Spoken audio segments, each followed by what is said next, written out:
When I was young, I never really had much friends. I never really spoke to many people, and I stayed by myself most of the time. I got used to this pattern and many habits when I was young. I still have a decade later. I still wait till people have finished talking, even if it means I don't get to say what I wanted to say, and sometimes I'll have excuses ready for when I want to be by myself. The only thing that's the same from me at 13 to me at 23 is that loneliness is still incredibly, painfully comfortable. When I found The Longing, I was drawn to it. A game that makes you wait 400 days before you have to wake up the king who summoned you. And there is no other goal, you just need to misinterpret the idea of waiting to occupy your time. You play as a shade. They're almost like a husk of a human being, and know very little but are very curious about the world above. Oh, there is one other goal. Don't leave the caves. The king expresses this to you at the start, and your character reminds you the higher and higher up you go from the underground kingdom. It's not stated what happens if you leave or if you wake up the king. All you know is what you are told. A simple solution to beat the game is to start it and come back to it a year later. But The Longing isn't about beating the game. It's about living the game. Much like how we live our lives, there'll be things that we have to wait on. Nothing is instant and everything is slow. But in our lives we have people to talk to speed up the time. The Longing has no one you can talk to. The king is a sleeping giant and the surface is forbidden. 400 days alone. That's 10,000 hours alone. And it's just you. Alone. The shade is so sad in the caves. They display their sadness very passively in the outward comments they make when walking around everywhere. They are one of the most relatable characters to me in both personality and in position, considering the world right now. What COVID-19 has taught me is how important people truly are, and while I'm blessed to live in a country with very low numbers, the fear going back into lockdown is one of the greatest fears at the moment, and I can imagine for a character like the Shade, to leave his underground bunker, to see the beauty of the outside, would not want to go back indoors. I mean, it's scary outside. There are people you don't know and places that are dangerous, but it's even scarier being alone, trapped in a world you know backwards and forwards, and a world that is your own, a perfect world, where something slightly off is the end of the world. But ever since the world ended, I've seen the angst of introverts who have been pushed inside by their governments just trying to save them, or even by themselves if their country is a bit slack. And you can see the pure emotion of being trapped emulating from them. People need people. Even if it's just one person, we all need someone to stop us from going crazy. The Longing is a very slow game, and it takes pride in that. The character walks at a crawling pace, they are weak, they are fragile, so any activity where physical motion is involved, it takes twice as long as usual. And also for a human alarm clock, they're very stubborn too.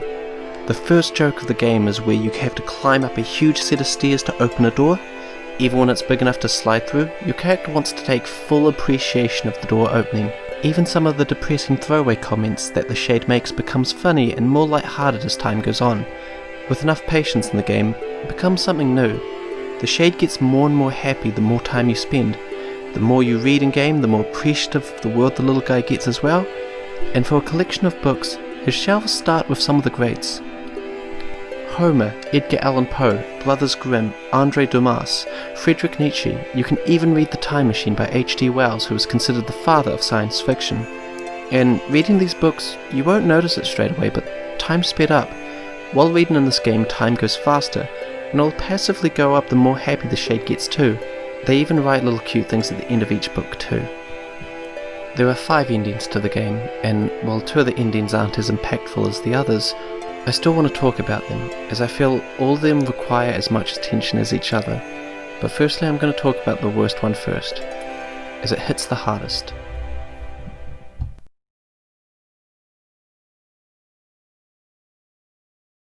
While this ending is the most blunt and obvious way to end The Longing, it's also a very true ending. The Longing is a game about the mental state people get into when alone, and when those demons of depression reach you, it's more comfortable to not fight back. But it's also most dangerous to do nothing about them, as once permanently seeded, there's little you can do to remove them. With time they'll leave, but the uncertainty is what leads to that jump.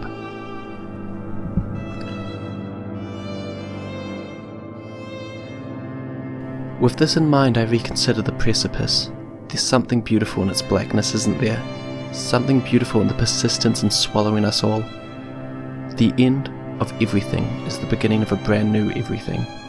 The end of this universe may be the beginning of a brand new one, so even now when my heart feels like the most congested intersection, the world, it is waiting. I reconsider the precipice, and so, in an effort to take part in reckless acts of self-definition, I jump.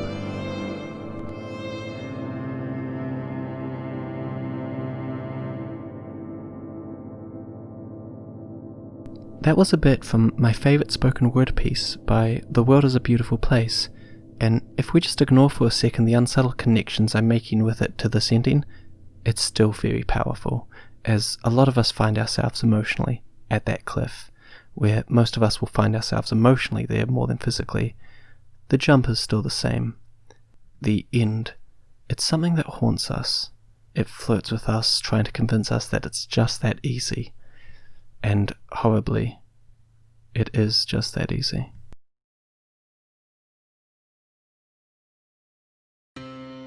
Not all endings are sad and filled with death, but this one still is. The king warns you never to leave, and rightfully so. It's a scary world out there and anything could happen, so it's no surprise that your master's warnings were not in vain. Upon your escape attempt, you scare a young boy and it leads to your death. This ending is mostly just to be a red herring, as it is possible to leave, but the importance of the warning and your rebellious nature was of course going to lead to you getting hurt. We all learn from our mistakes, and while not all mistakes are as permanent as this one, you may still try again to escape with a more foresight than before. There isn't much else to add here. Originally I was going to ignore this ending, but it's likely you'll get it without knowing it.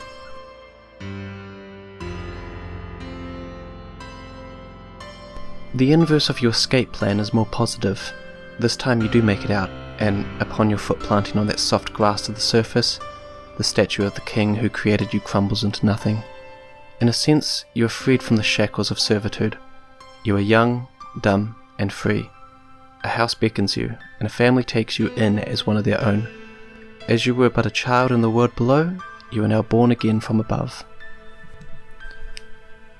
Born onto the unknown world, just to unknow it again. A lot of people consider this the best ending. After all, you escaped a tyrant and you didn't die. But I want to view this in a more pessimistic tone, and a slightly different context. You have to wait 400 days, says the king. You have to wait till you're older, says your father. You're a rebellious child who knows little about anything, and regardless of your reasons or your intention, you believe that you are right, and you're committed to prove it, so you make the biggest mistake of your life, and you run away from what you know. In the United Kingdom, it's estimated that every 5 minutes a child runs away from home or care, meaning when this video is done, at least 2 to 3 children have left home, with no intention to return. Whether they do return is a different story, but the rebellious intention is still there, and we've all thought about it as kids, how better life would be if we took charge at such a young age. The shade in this ending is very lucky. It doesn't seem they have much to worry about in their new life, but throwing away a bad life for a good life is a deal that usually doesn't get made.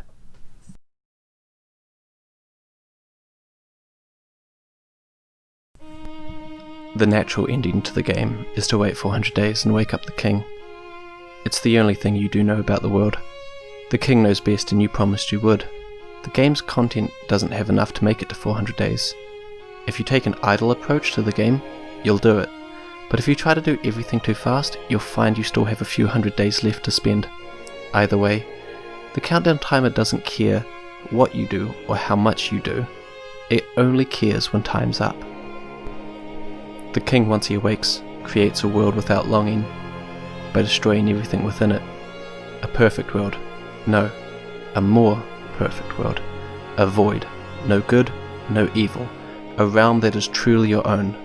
A world you know backwards and forwards, where, if something is slightly off, it's the end of the world. I view this ending as you're too comfortable with the loneliness that waiting subscribed to you. The kingdom you know backwards and forwards, every room, every nook, every cranny. You have every book, painted every picture, and now you have waited to the end of time. And your habits, even have rewards. I sense that patterns you picked up are now permanent. I have a friend. He doesn't go out much and rarely strays away from his tiny patterns. Every bad habit is pronounced and everything slightly off is more than disruptive.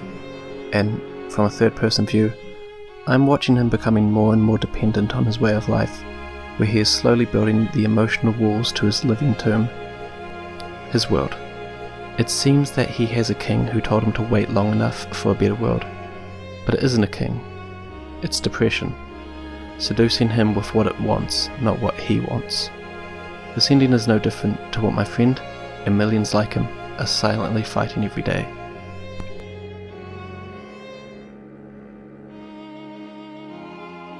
These endings may seem bad. For the most part, I don't think The Longing has good endings. Often I view the world very optimistically, but this game makes me see it from a different point of view, and I think it's mostly fear on my part. But at least this ending I can agree is nice.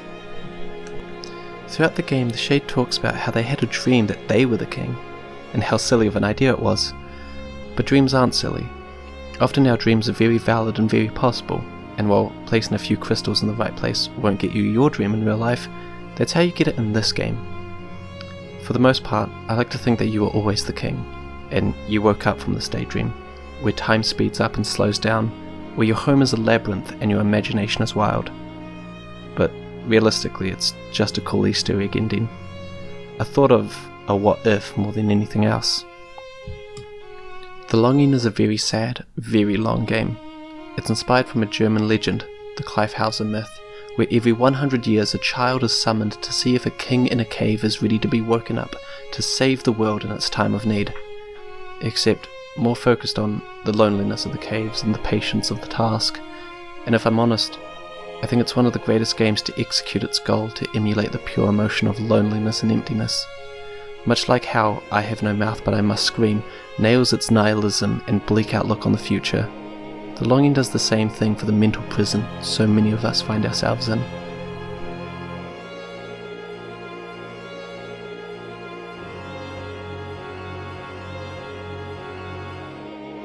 Thank you so much for making it to this part in the video. If you enjoyed it, please like and subscribe. Huge shout out to Grimdeval and Game Corner Z for letting me use their content in the video.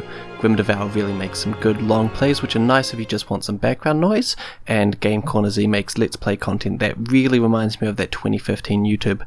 I would recommend you watch both their stuff as it's fantastic.